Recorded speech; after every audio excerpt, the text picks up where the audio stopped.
என்ன பசங்களா எல்லாரும் எப்படி இருக்கீங்க?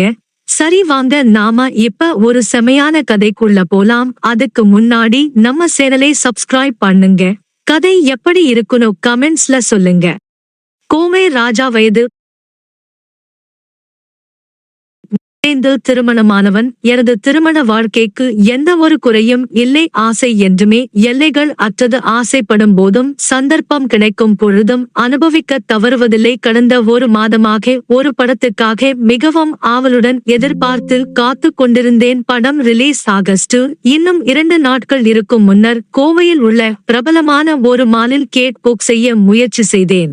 நான் முயற்சிக்கும் பொழுது சரியாக ஒரு வரிசையில் ஒரே ஒரு சீட்டு மட்டும் இருந்தது. அதுதான் முதல் சீட்டு. அதனால் நான் அதனை மட்டும் தேர்வு செய்தேன். படத்திற்கு நான் மட்டுமே செல்வதாக திட்டமிட்டிருந்தேன். காரணம் வார நாட்கள் என்பதால் வேறு யாரையும் அவர்களது வேலையை கெடுத்துக் கொண்டு போவதற்கு விருப்பமில்லை. எனக்கு நேரம் இருப்பதனால் நான் மட்டுமே செல்ல தயாராகி சென்றேன் என்று விட்டேன். தியேட்டருக்கு சென்று உள்ளே செல்லும் முற்படும் பொழுது 20 நிமிடம் படம் தாமதமாக தான் ஆரம்பிப்பார்கள் என்று கூறினார்கள். வேறு வழி இன்றி அங்கு அமர்ந்து இருக்கும் ஆண்டிகளையும் பெண்களையும் சைடு அடித்துக் கொண்டு ஓரமாக அமர்ந்து இருந்தேன். பொழுது ஒரு பெரிய ஃபேமிலி ஒன்று காண நேரிட்டது. அவர்கள் அனைவரும் கூட்டமாக நின்று பேசிக் கொண்டிருந்தனர். கூட்டமாக இருப்பதை மட்டும் கண்டுவிட்டு நான் விட்டுவிட்டேன். பின்னர் உள்ளே சென்று எனது இருக்கையை கண்டுபிடித்து அமர்ந்து கொண்டேன். நான் அமர்ந்த பின்னர் நான் வெளியே பார்த்த கூட்டம் அப்படியே என்னை நோக்கி வந்தது. காரணம், அவர்கள் நான் இருக்கும் வரிசையில் தான் டிக்கெட் புக் செய்துள்ளார்கள். அனைவரும் உள்ளே சென்றனர். கடைசியாக என் அருகே ஒரு பெண்மணி அமர்ந்தால். அந்த கூட்டத்தில் பெண்கள்தான் அதிகமாக இருந்தனர். அதனால் என் பக்கத்தில் அமர்ந்த பெண் திருமண மணமானவள். தியேட்டருக்குள் இருந்த குளிர்ச்சியும் என் பக்கத்தில் அமர்ந்த பெண்ணின் நிலையும் என்னை தடுமாற வைத்தது.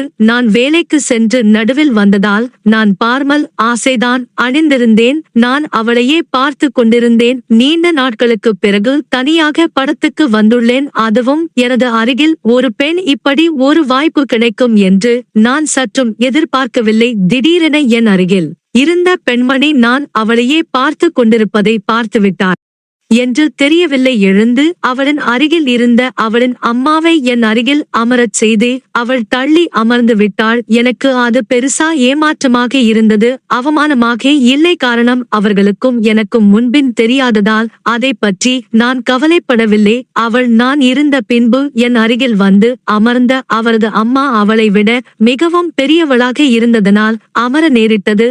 நான் இன்னும் திரும்பி எனது பக்கத்து சீட்டை பார்க்காமல் இருந்தேன். காரணம், அவள் நகர்ந்து சென்ற ஏமாற்றமும் அவளின் அம்மா என்று கூறியவுடன் எப்படியும் நரைக்க முடியும். சுருங்கி போன முகமும் கொண்ட ஒரு பயங்கர கிழவியாதான் பக்கத்தில் இருப்பாள் என நினைத்து கொண்டு நானும் கொஞ்சம் வருத்தப்பட்டேன். இருந்தாலும் என்னவோ தெரியவில்லை. அவளின் முகத்தை திரும்பி பார்த்தேன். எனது கணிப்பு தவறானது. ஆம், இப்படியும் 60-70 கலை தொட்டு கொண்டிருக்கும் கிழவி என்று நினைத்தேன். ஆனால் என் அருகில் அமர்ந்தது 50 வயதுகளை கடந்த ஒரு அழகுதான் என்பதை புரிந்து கொண்டேன். என் அருகில் முதலில் அமர்ந்த பெண்ணின் அம்மா என்பதனை வைத்து சொல்லும் பொழுது எப்படியும் அவள் 50 வயதை கடன் திருக்க வேண்டும். இதெல்லாம் கவனித்த நான் நெளிந்து கொண்டிருக்க அதை அருகில் இருந்த அந்த ஆண் பார்த்துவிட்டாளா என பார்க்கும் பொழுது நான் செய்வதை பார்த்து லேசாக சிரிக்கவும் செய்தாள். நான் குனிந்து கொண்டேன். நான் குனியவும் சரியாக படம் போடவும் ஒரே நேரமாக இருந்ததனால்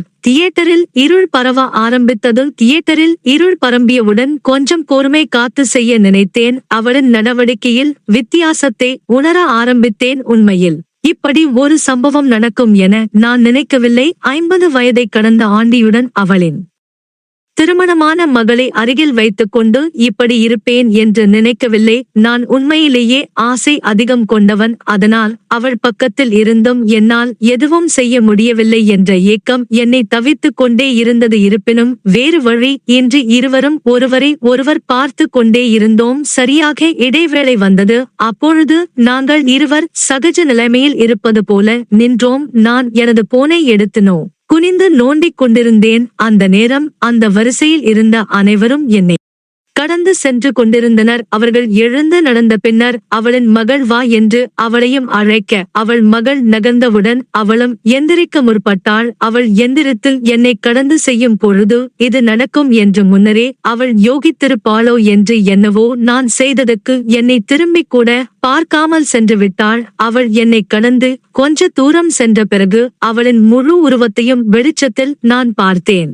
ஆஹா, உண்மையிலேயே 50 வயதை கடந்த ஒரு அழகி என்று தெரிந்தது. அவர்கள் என்னை கடந்து செல்லும் பொழுதும் மேலும் அவர்களின் பேச்சையும் வைத்து கோவைக்கு அருகில் உள்ள ஒரு ஊராகத்தான் இருப்பார்கள் என்பதனை முடிவு செய்து கொண்டேன். மேலும் சற்று தொலைவில் நிறுத்தி பார்க்கையில் அந்த ஆண்டியின் உருவம், அவள் முகம் மிகவும் லட்சணமாகவும் அவளின் தலையில் அங்கு உண்டு மேம்பொன்றுமாக நரைமுடிகள் தென்பட்டாலும் நான் அவளை நினைத்து கொண்டிருக்கிறேன் என்பதனை தெரிந்திருப்பாளோ என்னவோ. ஒரு ஓரம் சென்றவுடன் என்னை பார்த்து லேசான ஒரு புன்னகைத்து மீண்டும் வெளியேறினாள். அவள் வெளியேறியவுடன் நான் அவசரமாக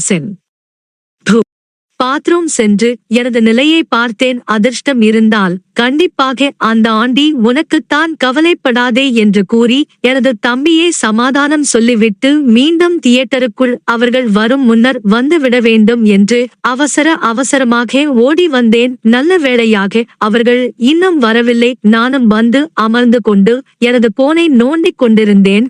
நான் அவளின் வருகைக்காக காத்திருந்தேன். ஆம், அவளும் வந்தாள். ஏதோ தன்னை பெண் பார்க்க வந்தவர்கள் அமர்ந்து கொண்டிருப்பதைப் போல நினைத்துக்கொள் தலை குனிந்து வெட்கத்துடன் எனது அருகில் வந்து கொண்டிருந்தாள். பக்கத்தில் நானும் அவளும் மட்டுமே அமர்ந்திருக்கிறோம். என்ன பேச, எப்படி பேச, இப்படி தொடங்க என எனக்கு தெரியவில்லை. இருந்தாலும் இப்படி ஒரு நிலைமை மீண்டும் கிடைக்குமா என தெரியவில்லை. அதனால் நான் அவள் அருகில் உள்ள சீட்டில் கை வைத்து உங்கள் பெயர் என கேட்டேன். சரஸ்வதி என்று கூறினாள். நீங்கள் என கேட்டால் நான் ராஜா என கூறினேன்.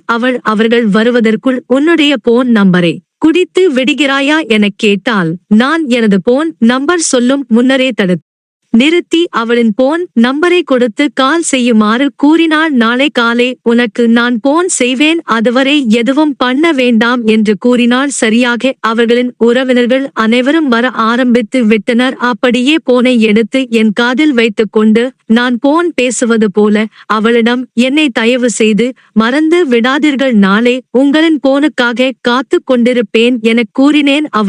அவளின் வாய் மேல் கை வைத்து, சரி, கண்டிப்பாக போன் பண்ணுவேன், கவலைப்படாதே, உன்னை அவ்வளவு சீக்கிரம் விட்டுற மாட்டேன் என கூறினார். படம் முடிந்து அனைவரும் வெளியில் செல்லும் பொழுது அவர்கள் உணவினர்களின் பின்னர் கடைசியாக அவள் எந்திரிக்கவும் அவளின் பின் நான் எந்திரிக்கவும் என சரியாக இருந்ததனால் அவளும் லேசாக என்னை பார்த்து சிரித்தாலே தவிர எந்த ஒரு எதிர்ப்பும் காட்டாமல் என்னை கடந்து சென்றார். நான் வெளியேறியவுடன் அங்கே இருந்த பாத்ரூமை தேடி சென்று அவளின் நம்பரை அங்கேயே சேவ் செய்ததனால் வாட்ஸ்ஆப் அவளின் பிராயல் போட்டோவை எடுத்து பார்த்து கொண்டே எனது கஞ்சியை தியாகம் செய்தேன். எனது பல நாள் ஆசை நிறைவேறும் என்ற எண்ணம் எனது மனதினுள் துளிர்விட ஆரம்பித்தது. அன்று இரவு வீட்டுக்கு சென்று எனது மனைவியை சரஸ்வதியை நினைத்தே துவைத்து எடுத்தேன். ஆனாலும் அன்று இரவு என்னால் சரியாக தூங்க முடியவில்லை. பின்னர் எத்தனை மணிக்கு தூங்கினேன் என்று தெரியவில்லை. காலை எழுந்து எப்பொழுதும் போல கிளம்பி நான் 9:30க்கு